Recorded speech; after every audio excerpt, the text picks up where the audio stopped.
Hi friends. Mahalakshmi అయితే తనకి divorce వస్తుందని చాలా సంతోషపడిపోతూ ఉంటుంది. అయితే చక్రి మాత్రం మహాలక్ష్మి ఆనందపడుతున్నది చూసి ఈమెంటో ఇంత హ్యాపీగా ఫీల్ అవుతుంది లోపల అనుకుంటూ ఉంటాడు. అయితే తర్వాత టీ స్టాల్ దగ్గర చక్రి అలాగే ధర్మేంద్ర కానిస్టేబుల్ ఇద్దరు కూర్చొని టీ తాగుతూ మాట్లాడుకుంటూ ఉంటారు. అప్పుడు ధర్మేంద్ర అడుగుతాడు, ఇంతకీ మీ కళ్యాణం జరిగింది కదా, ఇద్దరు ఎలా ఉన్నారు, సంసారం అంతా బాగానే ఉంది కదా అని చెప్పేసి అడిగితే చక్రి ఏదో అలా వెళ్ళిపోతుంది సార్ అని అంటాడు. మరి మీ ఆవిడ వాళ్ళ ఇంటికి వెళ్ళలేదా మీ ఇద్దరూ కలిసి అని అడుగుతాడు కానిస్టేబుల్. అది అడగండి సార్ ఇప్పుడు అని అంటాడు చక్రి. ఏమైంది, ఎందుకు అడగొద్దంటున్నావు, ఏం జరిగిందో చెప్పు అని కానిస్టేబుల్ అయితే చక్రిని అడిగితే, మీకేం తెలుసు, మహాలక్ష్మి వాళ్ళ నాన్న మా ఇంటికి వచ్చాడు, సర్లే వచ్చాడు కదా అని చెప్పి నేను కూడా చాలా సంతోషపడ్డాను, అలాగే మహాలక్ష్మి కూడా చాలా సంతోషపడింది. ఇక వాళ్ళ ఇంటికి మా ఇద్దరిని కూడా తీసుకొని వెళ్ళాడు, చాలా మర్యాదలు చేస్తున్నాడు ఏంటా అని ఆలోచిస్తే చివరికి ఏదో జరుగుతుందనుకున్నాను. ఆ తర్వాత నన్ను ఇరికించి నా ముందే మహాలక్ష్మికి విడాకులు ఇప్పించి వేరే పెళ్లి చేద్దామని, నా నుంచి దూరం చేద్దామని ఏవేవో ప్లాన్లు వేశారులేండి. అవన్నీ వర్కౌట్ అవ్వలేదనుకోండి అని చెప్పేసి చక్రి అంటూ ఉంటాడు. ఇక అప్పుడు ఆ కానిస్టేబుల్ అయితే ఏం మాట్లాడుతున్నావు నువ్వు అని అడుగుతాడు. ఏమనుకుంటున్నారు సార్, మా మామయ్య గారు పైకి బాగానే కనపడతారు, లోపలంతా విషమే. మీకేం తెలుసు, ఇప్పుడు నా మీద పీకల దాకా ఉన్నాడు. నా నా మామగారు ఒక్కటే కాదు, నా బావమరిది కూడా నా మీద చాలా కోపంతో ఉన్నారు. ఎప్పుడు ఏం దొరుకుతుందా, ఎప్పుడు నన్ను ఎక్కడ ఇరికిచ్చేద్దామా, మహాలక్ష్మికి నన్ను ఎలా దూరం చేద్దామా అని చెప్పి చాలా ప్లాన్లు వేస్తున్నారు అని చెప్పి అనగానే ఇక కానిస్టేబుల్ అయితే ఏంటి ఇంతలా చేస్తున్నారా మీ మామయ్య గారు అని చెప్పి అంటూ ఉంటాడు. ఇదేం చూశారు సార్, సరేలే మామగారే కదా అని చెప్పేసి నేను వెళ్తే కార్లో నన్ను రౌడీలతో కూడా కొట్టించాడు, అయినా సరే అవన్నీ పడుతూ వచ్చాను, ఇంట్లో నగలు పోయాయి అవన్నీ నేనే చేశాను అని చెప్పేసి నా మీద వేశాడు ఆ నిందని సార్. అంత తెలుసా మీకు, తర్వాత మా అన్న వాళ్ళు వచ్చి నన్ను కాపాడాడు సార్, అలాగే వాడికి ఇవ్వాల్సింది వాడికి ఇచ్చేశాను, బాగా గట్టిగా ఇచ్చేశానులే అని చెప్పి ఇక అంటూ ఉంటాడు చక్రి.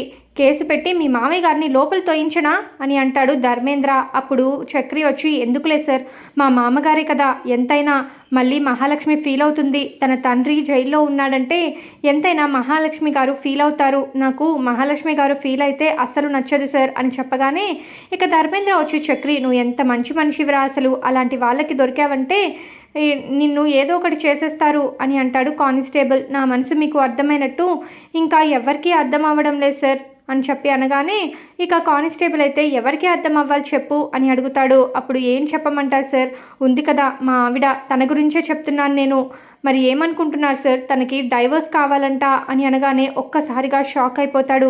అదేంట్రా బాబు షాక్ మీద షాక్ ఇస్తున్నావు, ఇంతకీ మీ మామగారికి కావాల్సింది కూడా అదే కదా, ఇప్పుడు తన కూతురే డైవర్స్ అడుగుతుందేంటి, అయినా మీ ఇద్దరికి పెళ్లి చేసింది మేమే కదా, అయినా మీరు సంతోషంగా ఉండాల్సి పోయింది డైవర్స్ అంటున్నారేంటి, ఎందుకు ఇలా జరుగుతుంది అని కానిస్టేబుల్ అయితే అంటూ ఉంటాడు. నా బాధ కూడా అదే సార్, నిన్న కౌన్సిలింగ్కి కూడా వెళ్ళేసి వచ్చాను, ఇంటికి వెళ్ళండి మళ్ళీ పిలుస్తాం హియరింగ్కి అని చెప్పేసి పంపించారు. నాకు ఇప్పుడు ఏమీ అర్థం కావడం లేదు, డివోర్స్ వస్తాయేమో అని భయంగా ఉంది సార్. నాకు తనంటే చాలా ఇష్టం, కానీ తనకు ఆ మాట అర్థం అవ్వడం లేదు, నా మనసు అర్థం చేసుకోవడం లేదు, డివోర్స్ కావాలి అని నా బుర్ర తినేస్తుంది. సర్లే ఇంకా తన మాట కాదనలేక నేను కూడా ఇంకా డైవర్స్ అని చెప్పేసి వెనకాలే తిరుగుతున్నాను సార్. కానీ నా మనసులో మాత్రం చెప్పుకోలేనంత బాధ అయితే ఉంది. తనకి ఎలా చెప్తే అర్థం చేసుకుంటుందో కూడా నాకు అర్థం కావడం లేదు. నా బాధని మీరైనా అర్థం చేసుకుంటారని చెప్పి ఎవరితో చెప్పుకోవాలో తెలియక మీతో చెప్పేస్తున్నాను సార్ అని చెప్పి చక్రి అంటాడు.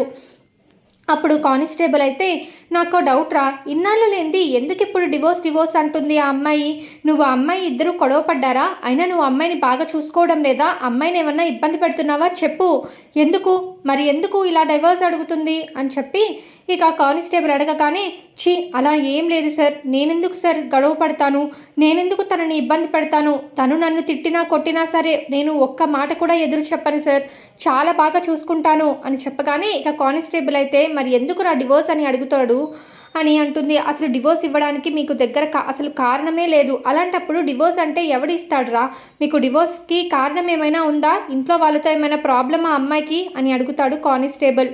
ఇక అప్పుడు సార్ ఊరుకోండి సార్, ఇంట్లో వాళ్ళతో ఏం ప్రాబ్లం, మొన్నటికి మొన్న ఏమైంది అనుకుంటున్నారు? మా అన్నయ్య నాకు కాదు అన్నయ్య, ఆవిడికి అన్నయ్య అంత బాగా చూసుకుంటాడు ఆవిడ్ని తెలుసా? ఇంట్లో వాళ్ళందరి సపోర్టు తనకే ఉంటుంది. నన్ను ఎవరు పట్టించుకొని కూడా పట్టించుకోరు.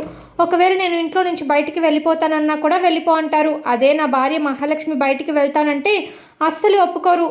అసలు నా ఫ్యామిలీతో తనకి అస్సలు ప్రాబ్లమే లేదు సార్ అని చెప్పి ఇక అంటూ ఉంటాడు. మరి ఎందుకు డివోర్స్ అంటుకుతుందిరా? అసలు ఎందుకు చెప్పు, ఆపేద్దాము. ఎందుకో ఇదంతా అందరం కలిసి ఉందామని అడగలేకపోయావా అని అంటాడు కానిస్టేబుల్. ఒకవేళ నువ్వు అడగలేకపోయినా సరే మీ అన్నయ్య అడగొచ్చు కదా, బాగుంటుంది.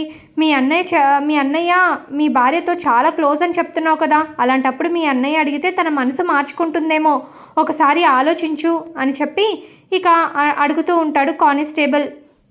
ఎవరిష్టం వచ్చినట్టు వాళ్ళు ఉండండి అన్నట్టు వదిలేశాడు మా అన్నయ్య అని చెప్పి ఇక చక్రి అంటాడు.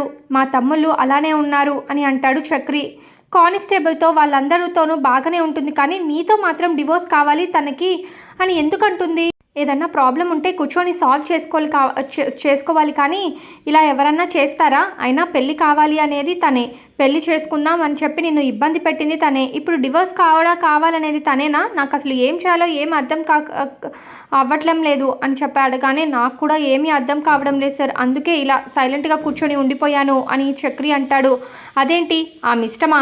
అలాగే పెళ్ళి ఆమె ఇష్టమే, అన్నీ ఆమె ఇష్టమేనా? ఏమనుకుంటుంది? రూల్స్ అండ్ రెగ్యులేషన్స్ అన్నీ తన వైపే ఉన్నాయనుకుంటుందా? పెళ్ళంటే ఆటపాటగా ఉందా ఏంటి అని అనగానే ఇక అప్పుడు చక్రి అదే కదా సార్ నేను కూడా చెప్తున్నాను, ఆఖరికి నిన్న డివోర్స్ కోసం కూడా మేము లాయర్ని కలిసాము తెలుసా మీకు, ఆఖరికి కోర్టుకు వెళ్ళి నిన్న హియరింగ్ అనేసి వచ్చాము. ఏమనుకుంటున్నారు? ఇంత దారుణం జరుగుతుంది నా జీవితంలో, నేనేమో డివోర్స్ క్యాన్సిల్ అయిపోతే బాగుండని ఎంతలా చూస్తున్నాను, తను మాత్రం డివోర్స్ అంటూ తను ఆనందం తెగ పడిపోతుంది. ఏంటో నాకు ఏం అర్థం కావడం లేదు సార్ అని అంటాడు చక్రి కానిస్టేబుల్తో. డివోర్స్ అని ఏదో చాక్లెట్లు బిస్కెట్లు అడుగుతున్నట్టు అడుగుతుందేంట్రా, అలా ఇచ్చేస్తారా ఏంటి అని కానిస్టేబుల్ అనగానే అప్పుడు మరి నేను కూడా అదే కదా సార్ చెప్తున్నాను, ఏదో చాక్లెట్లు బిస్కెట్లు ఇచ్చినంత ఈజీగా అడిగేస్తుంది సార్ డివోర్స్, నేను ఎంత చెప్తున్నా వినడం లేదు, అసలు నాకు ఏం చేయాలో కూడా అర్థం కావడం లేదు సార్ అని చెప్పి ఇక చక్రి ఏడుస్తూ ఉంటాడు కానిస్టేబుల్ దగ్గర. ఇక కానిస్టేబుల్ వచ్చి ఆపురా, ఏందిరా నువ్వు ఇలా ఏడుస్తున్నావు, అయినా నేను మాట్లాడతానులే, నేను నీ భార్యకి కాల్ చేసి మాట్లాడమంటావా అని చెప్పగానే మీరే నా దేవుడు సార్, మీరే నా కోసం ఆలోచిస్తారు, నా కన్నీళ్ళు కూడా తుడిచారు, మీరు ఫోన్ చేసి మాట్లాడుతా అంటున్నారు, ఇంకేం కావాలి సార్ అని చెప్పేసి చాలా హ్యాపీగా ఫీల్ అవుతూ ఉంటాడు చక్రి. ఇక ఏడుస్తున్న చక్రిని కంగారు పడకు, ప్రశాంతంగా ఉండు, నేను మాట్లాడతాను ఆ అమ్మాయితో, నేను మాట్లాడతాను అని అంటాడు కానిస్టేబుల్. ఇక మరోవైపు ఇంటికి వెళ్ళిన చక్రి అయితే చాలా బాధగా దిగులుగా ఉంటాడు. మహాలక్ష్మి మాత్రం ఆనందపడిపోతూ ఉంటుంది. ఇక అప్పుడు ఈమెంటో ప్రతిసారి ఇలా ఆనందపడిపోతుంటే నా మీద నాకే అసహ్యం వేస్తుంది. ఈమె ఆనందం మనసులో అయినా దాచుకోవచ్చు కదా దేవుడా, ఎలా అయినా సరే ఈ విడాకులు క్యాన్సిల్ అయ్యేటట్టు చూడు స్వామి, నేను ఏదైనా చేస్తాను, నా జీవితంలో నుంచి మహాలక్ష్మి దూరం అయిపోకుండా చూడు అని చెప్పి ఇక అనుకుంటూ ఉంటాడు చక్రి. ఆ తర్వాత మాధవ అయితే అందరికీ భోజనాన్ని సిద్ధం చేస్తారు. అమ్మ మహాలక్ష్మి రామ్మ భోజనం చేద్దు కానీ అని చెప్పి ఇక మాధవ పిలవగానే సరే పెద్ది వస్తాను, మీరందరూ కూడా రండి, అందరం కలిసి భోజనం చేద్దాము అని చెప్పి అంతా కూడా కలిసి భోజనం చేస్తూ ఉంటారు. ఏంటమ్మా ఈరోజు చాలా సంతోషంగా ఉన్నావే, ఏమైంది అని చెప్పి ఇక మాధవ అయితే అడుగుతాడు.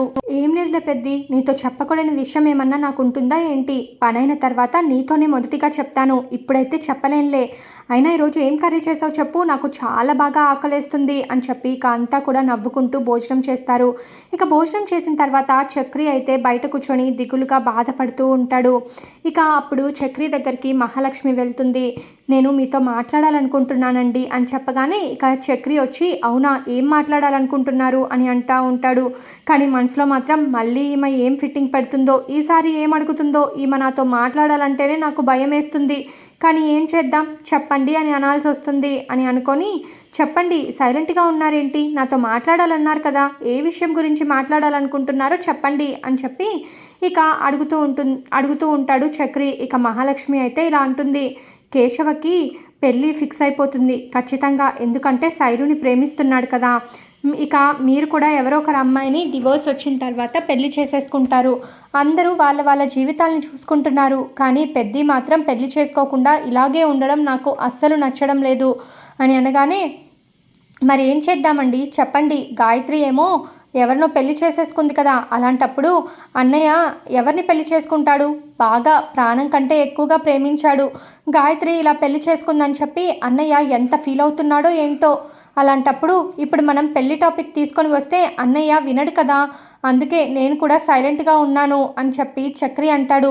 ఎన్ని రోజులని మీరు ఇలా సైలెంట్గా ఉంటారు, ఏదో ఒక రోజు పెద్ది కూడా పెళ్లి చేసుకోవాలి కదా, జీవితాంతం తన తమ్ముళ్ళ కోసం తన జీవితాన్ని నాశనం చేయాలా, త్యాగం చేయాలా, మీకు జీవితాంతం వంటలు వండి పెట్టాలా, తనకంటూ ఒక జీవితం వద్దా, మీ గురించి అన్నగా తను ఎంతలా ఆలోచిస్తారు, కానీ మీరు తమ్ముళ్ళగా తన గురించి ఆలోచించలేకపోతున్నారా.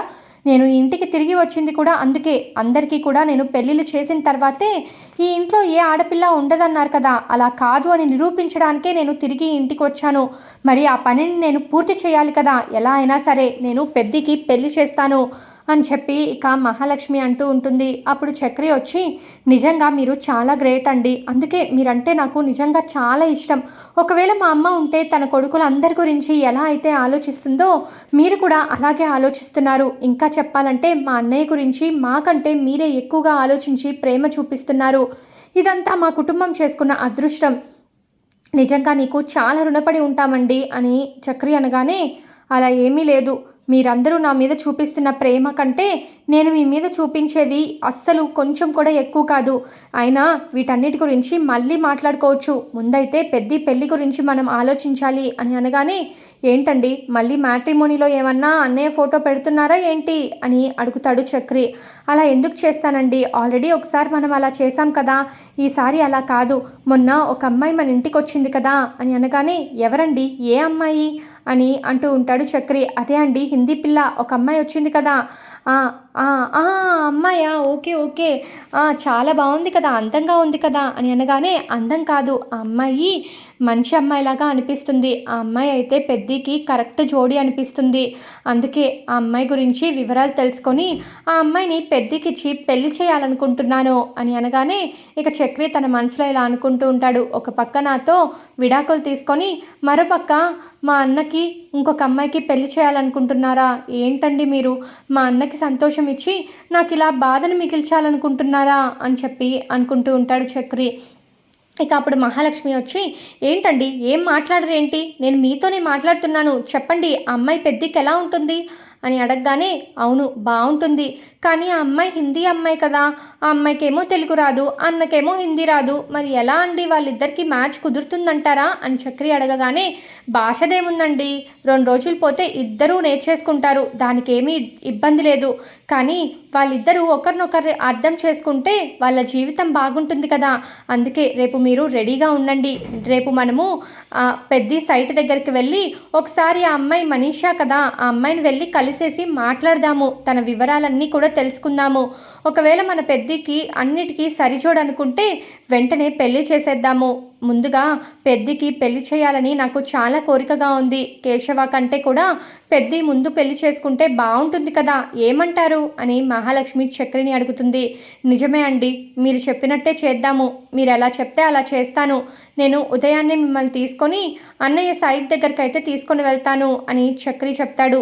సరే ఇప్పుడైతే బాగా లేట్ అయిపోయింది కదా, పడుకోండి, మనం ఉదయాన్నే ఈ పని మీద తిరిగేయాలి, ఎంత కుదిరితే అంత ఫాస్ట్గా మనము పెద్దికి పెళ్లి చేసేయాలండి అని మహాలక్ష్మి అంటుంది. సరే అండి అని ఇక చక్రి అయితే అంటాడు. ఇక మహాలక్ష్మి హ్యాపీగా తన గదిలోకి వెళ్తుంది. చక్రి అయితే, ఏంటో ఈమె ఏం మాట్లాడుతుందో కూడా నాకు అర్థం కాదు, అందరి గురించి ఇంతలా ఆలోచిస్తుంది, కానీ నాకు విడాకులు ఇవ్వాలని ఎందుకు అనుకుంటుంది, నా ప్రేమని ఎందుకు అర్థం చేసుకోవడం లేదు, దేవుడా ఎలా అయినా తను నా ప్రేమని అర్థం చేసుకునేలా చెయ్యి అని చక్రి అయితే అనుకుంటూ ఉంటాడు. ఇక మరుసటి రోజు ఉదయం అంతా కూడా ఇక మార్నింగ్ హడావిడిగా రెడీ అవుతూ ఉంటారు. ఇక మహాలక్ష్మి హాల్లోకి వచ్చి, చక్రి వెళ్దామా బయటికి అనగానే, ఇక మాధవ, ఏంటమ్మా ఈరోజు ఇంత పొద్దునే బయటికి వెళ్దాం అనుకుంటున్నారు, ఎక్కడికి వెళ్తున్నారు అని అడుగుతాడు. ఏం లేదు పెద్ది, నేను ఒక ముఖ్యమైన విషయం మీద బయటికి వెళ్తున్నాను, అది జరిగిన తర్వాత నేను చాలా సంతోషంగా ఉంటాను, ఎలా అయినా సరే ఇది సక్సెస్ అవ్వాలని మీరు ఆశీర్వదించండి అని మాధవ దగ్గర బ్లెస్సింగ్స్ తీసుకొని ఇక సైట్ దగ్గరికి వెళ్తుంది. మనీషా అక్కడ పని చేస్తూ ఉండడం చూసి, ఈ అమ్మాయి చాలా కష్టజీవిలాగా ఉంది, బాధ్యతలన్నీ కూడా తన మీద వేసుకున్నట్లుంది, ఒకవేళ పెద్దికి ఈ అమ్మాయి నచ్చితే ఖచ్చితంగా వీళ్ళిద్దరి ఈడు జోడుతో పాటు వాళ్ళ మనసులు కూడా కలుస్తాయి. ఎందుకంటే కష్టం తెలిసిన అమ్మాయి కదా అని మహాలక్ష్మి అంటూ ఉంటుంది. ఇక మహాలక్ష్మి డైరెక్ట్‌గా మనీషా దగ్గరికి వెళ్ళి, "నీకు అమ్మా, నాన్న లేరా?" అని అడుగుతుంది. "నాకు ఎవ్వరూ లేరు. నేను అనాథని" అని చెప్పగానే, "అవునా? ఎందుకలా అంటున్నావు? నీకు మేమంతా ఉన్నాం కదా! అయినా మా పెద్ది ఉన్నాడు కదా! అదే మాధవ. మాధవ మీద నీ ఒపీనియన్ ఏంటి? నీ మనసులో అతని గురించి ఏమనుకుంటున్నావు?" అని అడగగానే, "తను చాలా మంచివాడు. నిజంగా అలాంటి వ్యక్తి ఈ రోజుల్లో దొరకడం చాలా గొప్ప అదృష్టం. అతను ఎవరిని పెళ్లి చేసుకుంటాడో కానీ ఆ అమ్మాయి చాలా అదృష్టవంతురాలు" అని మనీషా చెప్తూ ఉంటే, "అవునా? అంత అదృష్టవంతురాలవుతుందా? మా పెద్ది అంత మంచివాడా? మరి అలాంటప్పుడు నువ్వే మా పెద్దిని పెళ్లి చేసుకోవచ్చు కదా" అని అనగానే ఒక్కసారిగా మనీషా అయితే షాక్ అయిపోతుంది. "ఏంటి మీరు అలా మాట్లాడుతున్నారు?" అనగానే, "నిజం. నీకు ఇష్టమైతే చెప్పు, వెంటనే పెళ్లి జరిపిచ్చేస్తాను. నీకు అలాగే మా పెద్దికి జోడీ బావుంటుందని నాకు అనిపిస్తుంది" అని మహాలక్ష్మి అంటుంది.